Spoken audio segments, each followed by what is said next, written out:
Hi, welcome back to our Anita Kaushik YouTube channel. ನಾನಿವತ್ತು ನಿಮಗೆ home made white pasta ಹೇಗೆ ಮಾಡೋದು ಅಂತ ತೋರಿಸ್ತಾ ಇದ್ದೀನಿ. ನಾನು ಒಂದು ಪಾತ್ರೆಗೆ ನೀರು ಹಾಕ್ಕೊಂಡು ಎಣ್ಣೆ ಮತ್ತು ಉಪ್ಪನ್ನ ಹಾಕ್ಕೊಂಡು ಕುದಿಲಿಕ್ಕೆ ಇಟ್ಕೊಂಡಿದ್ದೀನಿ. ನೀರು ಒಂದು ಕುದಿ ಬಂದಮೇಲೆ ಪಾಸ್ತಾ ಹಾಕಿ ಮೆತ್ತಗೆ ಬೇಯಿಸ್ಕೊಳ್ತಾ ಇದ್ದೀನಿ. ಎಣ್ಣೆ ಏನಕ್ಕೆ ಹಾಕಬೇಕು ಅಂದರೆ ನಿಮಗೆ ಪಾಸ್ತಾ ಮುದ್ದೆ ಆಗೋದಿಲ್ಲ ಮತ್ತು ಬಿಡಿ ಬಿಡಿಯಾಗಿರುತ್ತೆ, ಹಾಗಾಗಿ ಎಣ್ಣೆ ಹಾಕ್ಕೊಳ್ಬೇಕು.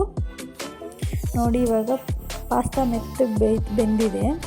ಇದನ್ನು ನಾನು ನೀರು ಮತ್ತು ಪಾಸ್ತಾನ ಸಪ್ರೇಟ್ ಮಾಡ್ಕೊಳ್ತಾ ಇದ್ದೀನಿ, ಅಂದರೆ ಸೋಸ್ಕೊಳ್ತಾ ಇದ್ದೀನಿ. ಇವಾಗ ಇನ್ನೊಂದು ಕಡೆ ಬೇರೆ ಬಾಣಲಿ ತೊಗೊಳ್ತಾ ಇದ್ದೀನಿ. ಬಾಣಲಿಗೆ 2 ಟೇಬಲ್ ಸ್ಪೂನಷ್ಟು ಆಲಿವ್ ಆಯಿಲ್ ಹಾಕ್ತಾಯಿದ್ದೀನಿ. ಆಲಿವ್ ಆಯಿಲ್ ಯಾಕಂದರೆ ಹೆಲ್ದಿಯಾಗಿದೆ ಅಂತ ಹೇಳಿ ಆಲಿವ್ ಆಯಿಲ್ ತೊಗೊಳ್ತಾ ಇದ್ದೀನಿ. ನೀವು ಆಲಿವ್ ಆಯಿಲ್ ಇಲ್ಲ ಅಂದರೆ ಎಣ್ಣೆ ಬೇಕಾದರೂ ನಾರ್ಮಲ್ ಎಣ್ಣೆ ಬೇಕಾದರೂ ಹಾಕ್ಕೊಳ್ಬೋದು.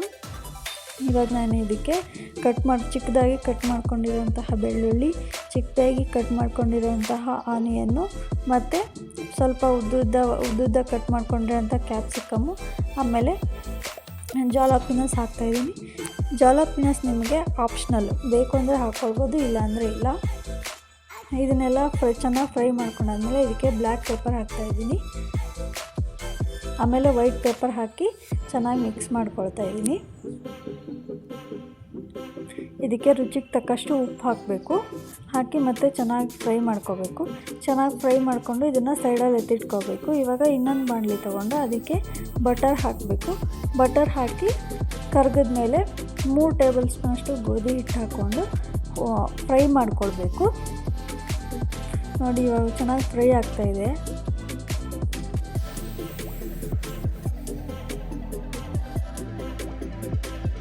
ಇವಾಗ ನೀವು ಇದಕ್ಕೆ 1 ಗ್ಲಾಸಿನಷ್ಟು ಹಾಲು ತೊಗೊಳ್ಬೇಕು.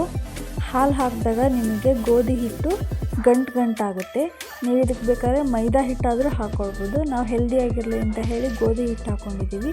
ನೀವು ಹಾಲು ಹಾಕಿದಾಗ ಗೋಧಿ ಹಿಟ್ಟು ಗಂಟಾಗುತ್ತೆ. ಸ್ವಲ್ಪನೇ ಹಾಲು ಹಾಕ್ಕೊಂಡು ಗೋಧಿ ಹಿಟ್ಟನ್ನ ಕರಗಿಸ್ಕೊಳ್ತಾ ಹೋಗಬೇಕು. ಅದನ್ನು ಸ್ಮ್ಯಾಶ್ ಮಾಡ್ತಾ ಕರಗಿಸ್ಕೊಂಡು ಹೋಗಬೇಕು. ನೋಡಿ, ಇವಾಗ ಗೋಧಿ ಹಿಟ್ಟೆಲ್ಲ ಕರಗಿದೆ. ಇದಕ್ಕೆ ನೀವು ಮಿಕ್ಸ್ಡ್ ಹರ್ಬ್ಸ್ ಹಾಕಬೇಕು. ಆಮೇಲೆ ಬ್ಲ್ಯಾಕ್ ಪೆಪ್ಪರ್ನ ಹಾಕ್ಕೊಳ್ಬೇಕು. ಹಾಕ್ಕೊಂಡು ಚೆನ್ನಾಗಿ ಮಿಕ್ಸ್ ಆದಮೇಲೆ ನೀವು ಸೈಡಲ್ಲಿ ಎತ್ತಿಟ್ಕೊಂಡಿರೋಂತಹ ವೆಜ್ಜಿಸ್ನ ಹಾಕ್ಕೊಳ್ಬೇಕು. ಹಾಕ್ಕೊಂಡು ಮತ್ತೆ ಚೆನ್ನಾಗಿ ಮಿಕ್ಸ್ ಮಾಡ್ಕೊಳ್ಬೇಕು. ನೋಡಿ, ಇವಾಗ ಮಿಕ್ಸ್ ಆಯಿತು.